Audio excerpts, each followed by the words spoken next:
هعمل معاكم النهارده اكله تحفه جدا. حطي طاسه على النار وهتسيبيها تسخن وهتحطي فيها 3 معالق كبار من الزيت. اهم حاجه الزيت يسخن كويس قوي. بعد كده معايا 3 بصلات متقطعين بالشكل ده، هتنزلي بيهم على طول على الزيت وهو سخن. بسم الله.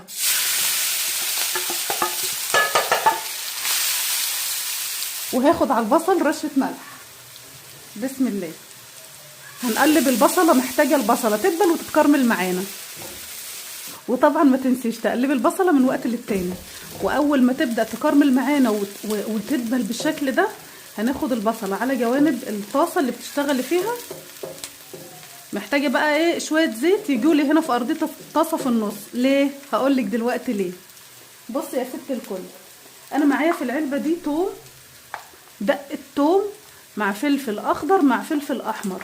وطبعا التوم هو اكتر حاجه زياده، فهاخد منها معلقه كبيره بس الشكل ده كده في نص الطاسه. بسم الله. سمعت الطشه دي؟ انا محتاجاها تطش كده. وكمان معايا معلقه كبيره منها ريشه الشطه، طبعا عملتها معاكم. كل الحاجات دي انا عاملاها معاكم. هاخد معلقه كبيره منها ريشه الشطه برضو. بسم الله. على التومه بالشكل ده كده. ما تقلبهاش على طول في البصله، استني بس كده ايه، شوحيها تشويحتين 3 لوحدها وبعد كده قلبيها. الله على الريحه. وبعد كده قلبي المكونات الجميله دي كلها مع بعض.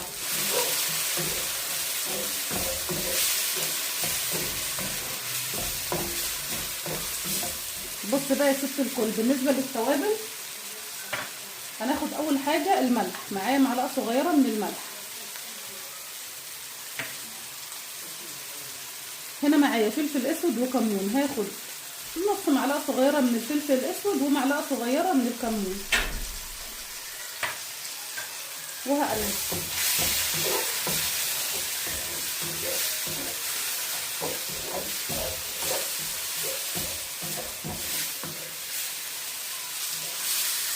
والكلام الجميل ده كله اتشوح مع بعضه وريحته الخطيره ظهرت. انا معايا هنا 1.5 كيلو من الكبده البلدي ومتقطع عليها شويه من الكلاوي وشويه من القلب، هحطهم على الخلطه دي على طول. بسم الله. وعايزه اقول لك بقى ايه، افردي على اعلى درجه حراره موجوده عندك. ادي تقليبه. يا سلام يا سلام على الريحه وجمالها.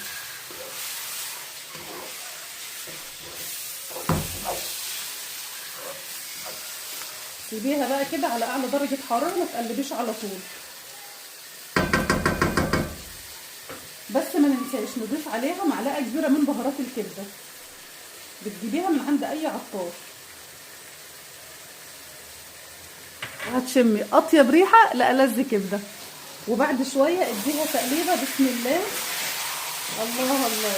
اهم حاجه عندي الكبده ما تنزلش اي سوائل في الطاسه.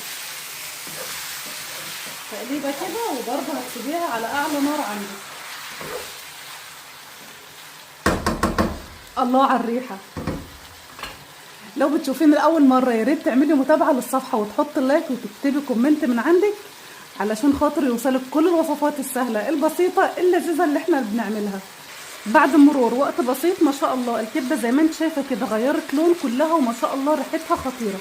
هبدا ان انا اضيف عليها بقى كمان يعني بص معلقه صغيره من الخلطه اللي معانا، اللي هي عباره عن توم وفلفل وبرده عليها عصير ليمون. هاخد يعني تقريبا معلقه صغيره بالشكل ده احطها عليها. بص توصي. هاخد كمان معلقه اهي وهديها بقى تقليبه. بسم الله ما شاء الله على الريحه وعلى الطعم. طاسه كبده ما حصلتش، استني لسه في بقيه. الله الله. اخر حاجه هنضيفها معانا بقى، بص يا ست الكل، انا مقطعه هنا شويه من الطماطم وشويه من الفلفل الاخضر، هضيفهم على الكبده بالشكل ده. وهاخد عليهم شويه كمان من توابل الكبده او بهارات الكبده، وهدي تقليبه ومش هسيبها وقت كتير على النار برضه، يعني تقريبا كده 7 دقايق 10 دقايق بس. ايه الطماطم والفلفل ياخدوا طعم الكبده والكبده تاخد طعمهم برضه. ما شاء الله. اللهم بارك على الريحه وعلى الطعم. وبرضه هتسيبيها على نار عاليه. شايفه الجمال؟ وبعد غلوتين 3 كده البصل مع الكبده مع الطماطم مع الفلفل مع كل المكونات الجميله اللي احنا ضفناها، هتطفي النار. وحاجه واحده بس هتعمليها قبل ما تقدمي الطاسه الخطيره دي، بسم الله. هتاخدي كده في النص شويه من البقدونس الاخضر، وبكده هتكوني عملتي ألذ طاسه كبده. تقدري تعمليها بقى سندوتشات للولاد او جنبها شويه رز او شويه مكرونه، وهنكون عملنا ألذ طاسه كبده. اتمنى تعجبكم. مع السلامه، واستنى في حلقات تانية كتير، ويا رب تجربوها.